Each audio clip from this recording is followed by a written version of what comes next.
From the rising of the sun to its going down, the Lord's name is to be praised. Let us open our hearts to his presence and listen for his voice in the stillness of this evening hour. Our evening sacrifice, The Desire of Ages, chapter 50, among snares, August 2nd. Amazing grace, how sweet the sound that saved a wretch like me. I once was lost, but now I've found, was blind, but now I see. This chapter is based on John 7:16 to 36, 40 to 53, and chapter 8, 1 to 11. Howbeit, we know this man whence he is, but when Christ cometh, no man knoweth whence he is. Then cried Jesus in the temple as he taught, saying, Ye both know me, and ye know whence I am. And I am not come of myself, but he that sent me is true, whom ye know not. But I know him, for I am from him, and he hath sent me. John 7, verse 27 to 29. Those to whom the message of truth is spoken seldom ask, Is it true? But by whom is it advocated?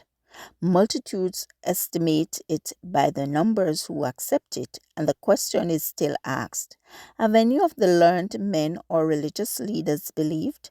Men are no more favorable to real godliness now than in the days of Christ. They are just as intently seeking earthly good to the neglect of eternal riches, and it is not an argument against the truth that large numbers are not ready to accept it, or that it is not received by the world's great men or even by the religious leaders. Again, the priests and rulers proceeded to lay plans for arresting Jesus. It was urged that if he were longer left at liberty, he would draw the people away from the established leaders, and the only safe course was to silence him without delay. In the full tide of their discussion, they were suddenly checked.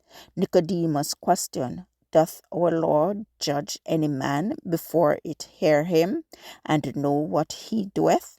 Silence fell on the assembly. The words of Nicodemus came home to their consciences. They could not condemn a man unheard. But it was not for this reason alone that the haughty rulers remained silent, gazing at him who had dared to speak in favor of justice. They were startled and chagrined that one of their own number had been so far impressed by the character of Jesus as to speak a word in his defense. Recovering from their astonishment, they addressed Nicodemus with cutting sarcasm. Art thou also of Galilee? Search and look, for out of Galilee ariseth no prophet. Yet the protest resulted in staying the proceedings of the council.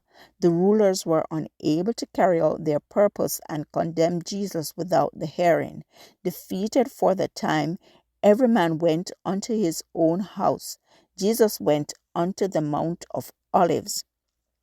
From the excitement and confusion of the city, from the eager crowds and the treacherous rabbis, Jesus turned away to the quiet of the olive groves, where he could be alone with God. But in the early morning he returned to the temple, and as the people gathered about him, he sat down and taught them.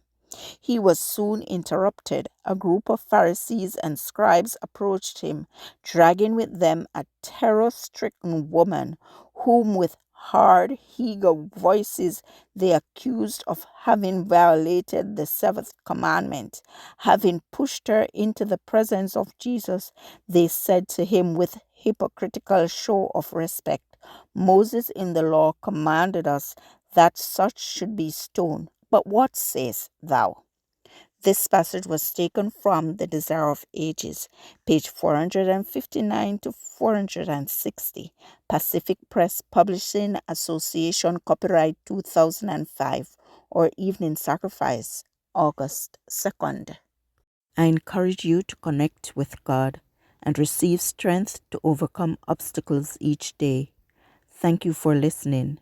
Please join us tomorrow as we offer up our evening sacrifice.